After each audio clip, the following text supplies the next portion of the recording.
Hola, somos Santi y Meli de la Fábrica de Plantas, el vivero cultural de las Sierras Chicas. Y esto es Somos Vínculo, un podcast de No Me Grites, sobre el misterioso mundo de las plantas.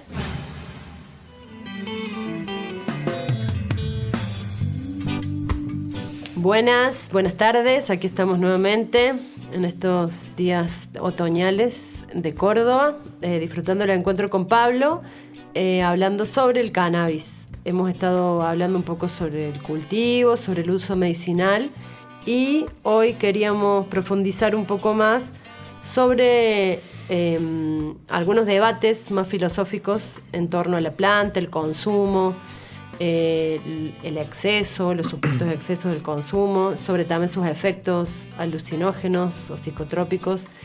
Siempre hablamos mucho sobre el cannabis y nos parece que estaba bueno seguir conversando. En ese sentido, me había quedado con una idea que estaba buena de los otros encuentros, que vos hablabas de que la marihuana viene un poco a calmar este estrés neoliberal del capitalismo. Siempre desde la Fábrica de Plantas hablamos sobre el tiempo, ¿no? Como que el tiempo está siendo una variable que está determinando mucho nuestro cotidiano, nuestra forma de trabajar, de despertarnos, de dormir, de soltar las ideas, ir, llegar más rápido a nuestra casa, entonces hacer más autopistas y entonces desmontar todo. O sea, como que el tiempo está transformando el mundo. Y la planta, el cannabis, como tantas otras plantas, nos están invitando a otro tiempo. Nos están invitando también a desarmarnos, como dijiste. En ese sentido, bueno, ¿cuáles son tus reflexiones en torno a esto? Charlemos un poco ahí entre los tres. Sí, se me ocurre primero que todo esto de que este sistema siempre nos propone que hay algo que cuando lo tome me voy a salvar de lo que me está haciendo mal. En este caso vendría a ser la planta que nos permite lograr las cosas que el sistema no nos permite, pero es algo más de este sistema visto de esa forma, digamos, ¿no? Como todos tenemos el pensamiento alopático adentro, todos tenemos este pensamiento de causa-consecuencia, este pensamiento binario de estoy bien o estoy mal.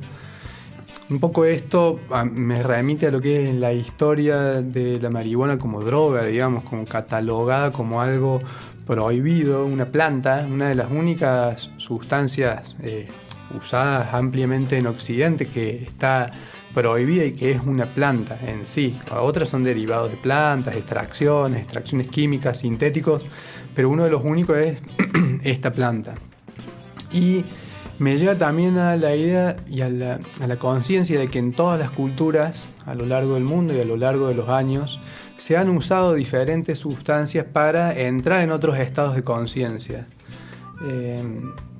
Desde el cannabis, la ayahuasca, el San Pedro, distintos tipos de hongos y otras plantas en África y otros tipos de sustancias que no son plantas, algunas hasta segregaciones de animales que se usan para modificar la conciencia. En casi todas las culturas en el mundo ha habido sustancias que vinieron a esto, a romper con el tiempo lineal, a romper con la costumbre, con la rutina, con la manera de pensar el mundo racionalmente y a meter a quien las consume en una realidad un poco más desarticulada, desarmada de diferentes formas, ¿no? Esta conexión un poco más profunda es de la que yo hablo cuando digo que la planta viene a desarmar, a ablandarnos, a descontracturar, a suavizar. En particular el cannabis. Hay otras plantas psicotrópicas que tienen efectos bien diferentes. Me parece importante como destacar que el cannabis es una planta que se puede consumir de una manera en dosis muy pequeñas y que trae efectos muy positivos a la vida cotidiana sin la necesidad de entrar en estos estados de quiebre de la realidad o de quiebre de la lógica y de la razón. Claro, porque por ahí hay gente que no sabe y con todos los prejuicios y los estigmas, fuma porro, es un drogón, ¿no? O es un drogadicto todo el día, ¿no? O sea, como ese estigma del que hablabas que por ahí se usa mucho, ¿no? Sí, el tema de la droga, yo trabajo como operador terapéutico también y una de las cosas que me fui dando cuenta es que el adicto no se hace tanto adicto a la droga, aunque sí hay sustancias que generan en el cuerpo estos lazos y que podemos llamar adicción, sino dependencia, que dependencia. En general el adicto se hace dependiente al símbolo que encarna en su familia o en la sociedad, que tiene que ver con la oveja negra o el que hace las cosas mal, el que no hace lo que debería hacer. Es más la adicción a mantenerse en ese lugar simbólico dentro de la sociedad, y que para la sociedad es re fácil, porque ese es el tacho de basura, es el símbolo de quien es la caca de la sociedad, digamos. Entonces es más fácil echarle la culpa de las cosas, o es más fácil segregarlo, es más fácil tenerle bronca. Entonces, como bueno, es la justificación de un montón de cosas incoherentes que le salen a la gente en términos de juicios y de segregación, y un montón de cosas que a veces son más emocionales que mentales, están justificadas porque ese hace las cosas mal. Lo cierto es que somos adictos, somos dependientes a un montón de cosas, pero nadie te va a juzgar si sos adicto al trabajo, incluso nadie te va a juzgar si sos un poco adicto al alcohol ni al tabaco, porque estas sustancias no se pusieron en ese lugar simbólico, mientras que el cannabis rápidamente fue puesto en ese lugar simbólico. Yo creo que de hecho vemos cómo las nuevas generaciones no lo traen tanto porque no sufrieron tanta el prohibicionismo, ¿no? Por ahí los chicos más jóvenes, yo los veo, no lo tienen tan relacionado al cannabis como al drogadicto, sino como mucho más a lo recreativo, a lo creativo, al ejercicio también. No sé, ya hay un montón de usos donde los pibes ya no viven toda la presión policial, no viven toda la presión de los padres, ya más o menos saben qué es esa planta. Tienen como otra mirada, ¿no? Y eso también les permite otros usos, porque también, como todo culturalmente, como influyendo, antes para fumar también te tenías que segregar, también tenías que esconderte. En cambio hoy en día es como mucho más normal. Tu abuela está tomando aceite, tu papá tiene un compañero que fuma, no sé, como que es... Sí, incluso dejó de tener el atractivo de lo prohibido y lo oculto, claro, que uno quiere acercarse a lo prohibido. Y bueno, ahora como es tan común, yo veo que los pibes, los adolescentes, no están tan ligados al porro como estábamos nosotros. Claro. Yo hace unos años, en mi adolescencia, cómo giraba. Yo creo que no solo tiene que ver con el prohibicionismo y los avances en términos más legales, sino con una preponderancia de la ciencia y la lógica como el sistema o la información que tenemos lo imperante, ahora, ¿no? Lo que es la verdad. Creo que la ciencia está perdiendo fuerza porque hay cosas que no se han resuelto. Entonces hace unos años lo que la ciencia decía era la verdad imperante. Entonces si la ciencia decía que una sustancia era mala, eso era lo malo y la gente tenía que hacer lo que estaba bien según esta lógica. Y hoy está pasando, esto es parte del posmodernismo, que hay muchas realidades y la ciencia se perdió la oportunidad de resolverle bien los problemas a la gente. Entonces se están buscando otras formas de cuajar la realidad, por así decirlo. Entonces ya eso que antes nos decían que es malo, y bueno, ahora ya está tamizado y no es tan duro esa forma de percibir sobre lo que está bien y lo que está mal.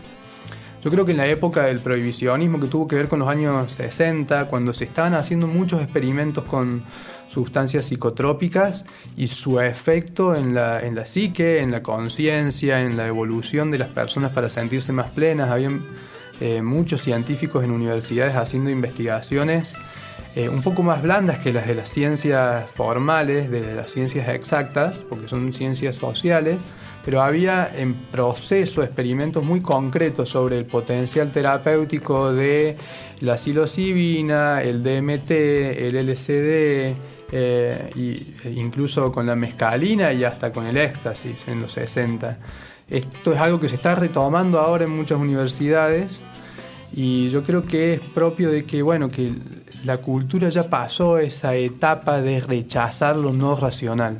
Que yo creo que viene un poco de ahí esto que te saca de la lógica, de la racional, no te hace bien, porque lo lógico o lo bueno es que vos siempre estés en razón.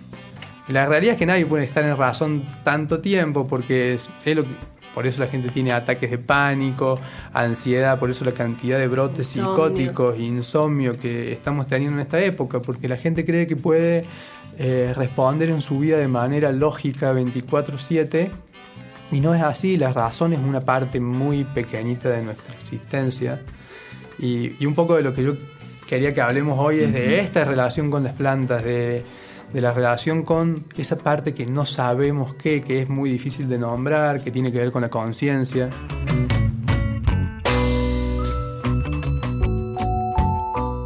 ¿Por qué la marihuana también se la toma como sabemos que es una planta sagrada? Contanos un poco de eso.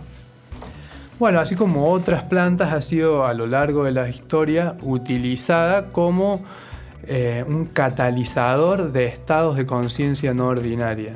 Hay mucho en la historia de su uso, se ha usado en muchos lugares del mundo, pero puntualmente hay un festival en la India en la que se consume el Banglasi, que es una leche canábica que es parte de toda esta festividad, no es que es lo único que se hace, pero que invita un poco al descontrol en términos de olvidarse del sufrimiento del día a día y de todo lo que esa gente, esos campesinos tienen que trabajar y esforzarse con su cuerpo para poder unos días al año verdaderamente celebrar la abundancia de estar vivos, aunque en el resto del año no lo puedan vivir. Pensemos que para esta gente y en esas condiciones es muy difícil salirse de quizás sus penurias o su disciplina o lo duro de la vida del día a día para abrir el cuerpo a festejar. Y hay una sustancia ahí que ayuda a desarmar, a distraer también, si se quiere, y por qué no. Tenemos la idea de que distraerse está malo, pero a veces es necesario ablandar eso que también necesita expresarse. Esto como usado de una manera, digamos, un poco más popular, pero no deja de ser algo sagrado. Es un uso profano. Y pero sigue siendo un ritual. Fumar también, muchas veces tiene cosas ritualeras, digamos, y está bueno hacerlo también de esa forma, ¿no? Y después, el tema del uso como en contextos más sagrados tiene que ver con la búsqueda en todas las de las comunidades y de las culturas por ir un paso más allá, por encontrar respuestas a esas preguntas de dónde venimos, dónde vamos, quién somos, qué significa esto, a llenar ese vacío que todos tenemos adentro que es innombrable, y eso ha llevado distintas prácticas que tienen que ver con quebrar de alguna manera la realidad cotidiana para meterse de manera cuidada y no controlada, pero sí cuidada en un no sabemos qué. Y en nuestro caso tenemos muy cerca del Amazonas y toda la zona de la Puna y todos los Andes en los que hay muchas plantas que se usan de manera medicinal. Ya había nombrado antes la ayahuasca, el San Pedro, el cactus, que son sustancias que utilizadas de una manera adecuada hacen que uno pueda subirse un banquito y asomarse por encima de la tapia, por así decir, ver que hay un poco más allá. También en conciencia de que muchas de las cosas que nos pasan son un misterio. No solo la vida es un misterio, sino que muchas de las cosas que pasan en nuestro cuerpo y en nuestra psique, las emociones y los estados son un misterio. Un día están, otros días no. A veces creemos que lo podemos controlar, que controlamos nuestras emociones, la tristeza, que controlamos el sentido de la vida y las ganas y el entusiasmo de cada día, pero la verdad es que en el fondo no es así. Entonces el humano ha ido encontrando formas de acercarse a eso sin estar siempre pensando o siempre hablando. Y a mí lo que me generó algo muy fuerte interior cuando me encontré por primera vez con la ayahuasca fue que esta planta, que tiene una sustancia que genera un efecto, un cambio en mi forma de percibir, no solamente es un organismo vivo, sino que el efecto que tiene en mí está vivo. El efecto que nos hace está vivo. El cambio en la manera en la que percibimos no es siempre el mismo, no es que vemos todo más chiquito o todo más grande, no es ni una lupa, no es algo que nos acerca ni nos aleja, sino que hace que veamos las cosas de otra forma y muchas veces de una forma en la que entendemos un poco más cómo estar bien. Y creo que un poco eso es relacionarse con las plantas y con el consumo de una manera responsable. Sí, como que también cambia el enfoque, ¿no? En el cannabis también muchas veces ayuda como a ver lo que estábamos viendo desde otro lado, desde otra manera. Como habitar desde otra forma y poder cambiar el punto de vista del cual lo estamos viendo. Sí, y a mí puntualmente con el cannabis me llevó a preguntarme un poco más ¿para qué? ¿Para qué? Cuando algo que cuando ya dejamos de clasificar las cosas de manera binaria entre buenas y malas, esto me hace bien o no me hace bien, ¿cuándo me hace bien? Esto es lo que necesito en este momento, y a poder decidir, más allá de la clasificación binaria, poder decidir si quiero esto en este momento para mí o no. Y acá surgen otras discusiones sobre el consumo responsable o irresponsable, si es que pudiera existir. Y en este momento en el que todos los puntos de vista son válidos y que nos salimos del prohibicionismo, parece ser que hay ciertas discusiones que no están permitidas en algunos círculos, porque no te va a poner a hablar en contra del porro en este momento, en el que todos están hablando a favor. Pero bueno, yo creo que todos tienen que tener adentro una brújula de lo que me hace bien y lo que me hace mal. Y volviendo a lo que hablamos antes sobre que estamos al frente de una planta que tiende a ablandar, a deshacer, a promover cambios, a desarmar estructuras para armar estructuras nuevas, yo lo que me preguntaría es si eso es lo que yo en este momento necesito.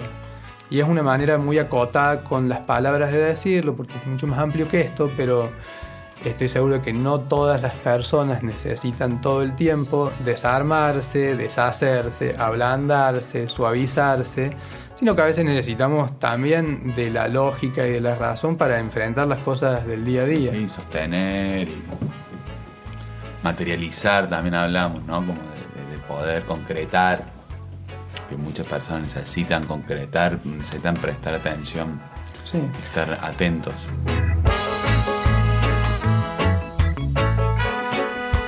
Y ya yendo un poco más a lo estrictamente psicoterapéutico, y ya hablando también de estadísticas, hay como periodos de la vida en los que nuestra estructura psíquica se está armando, se está construyendo, y hay periodos en los que tenemos un poco más de apertura a deshacer esa estructura. Entonces hay momentos como en la adolescencia que querer desarmar eso que se está armando no sé si tiene tanto sentido, y no siempre, no digo que sea peligroso, porque esto de asociar los estados psiquiátricos al consumo de psicotrópicos no tiene que ver, en mi opinión, con que los psicotrópicos despierten estados psiquiátricos, sino que muchas veces la estructura ya está ahí, pero en ese momento en que está terminando de unirse ciertos huecos de la conciencia, viene algo a desarmar y muestra lo que ya estaba abajo.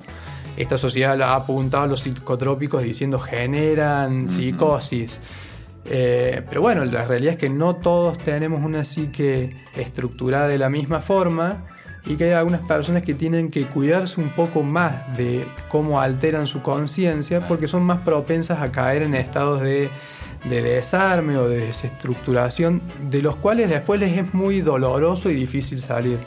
Entonces, bueno, siempre va a ser una cuestión muy individual de conciencia, de estudio, de estudiarse, de verse, de preguntarse, y de no caer en una nueva hegemonía del pensamiento o en un nuevo dogma de que todo está bien, sino poder pararse en un lugar más equilibrado y aprender a elegir qué es lo que necesito en cada momento de la vida. Y es muy, muy personal también, ¿no?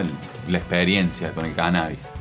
Como tendemos también a generalizar, ¿no? Esa es otra forma en que la mente queda muy tranquila. Son todos malos, son todos buenos, las aspirinas son buenas, esto es malo. Y el cannabis de vuelta nos invita a personalizar, es decir, para vos qué es, a vos qué te hace, para qué te sirvió, claro, en qué momento te sumó, en qué momento te restó.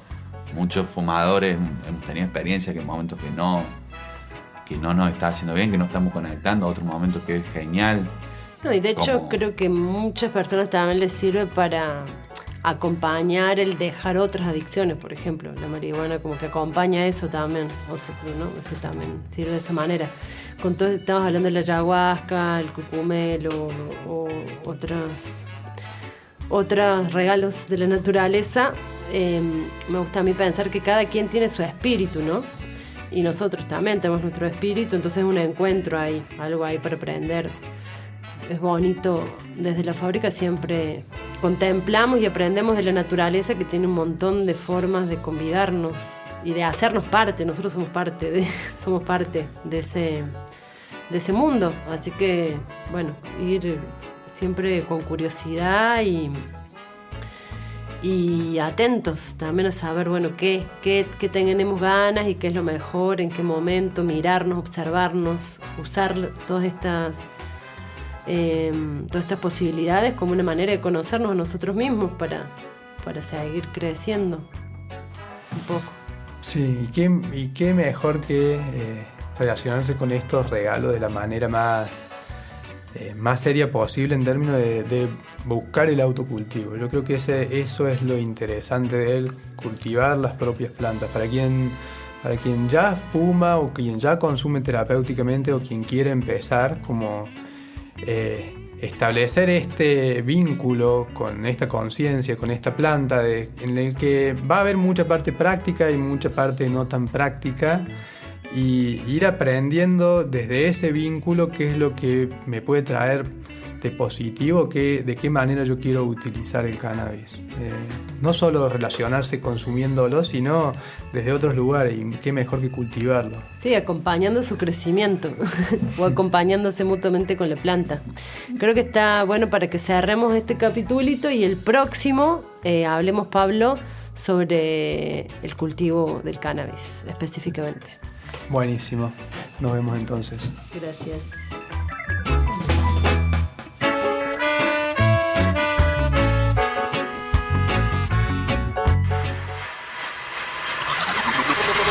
No me grites.